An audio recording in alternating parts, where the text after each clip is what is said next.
म्हणून मी म्हणते नेहमी, जेव्हा घरची म्हणतो तर जग म्हणतं माझ्या पुढे सांड.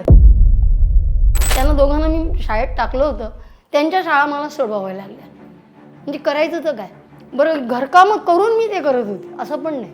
शाळेमध्ये टीचरचं काम करून प्लस मी घरकाम करायला जात होते. तुमचा नवरा काहीच नाही करायचा?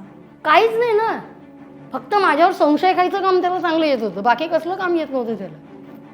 मी जिकडे जिकडे जाईन तिकडे, आणि प्रत्येक ठिकाणी येऊन मारहाण करायची, इज्जत जाते, लोक परत घेत नाहीत तिथे जागेवरती.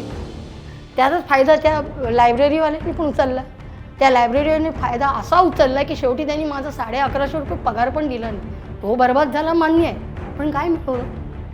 म्हणून मी म्हणते नेहमी, जेव्हा घरची म्हणतो तर जग म्हणतं माझ्या पुढे सांड. तू माझ्या पुढे पूर्णपणे.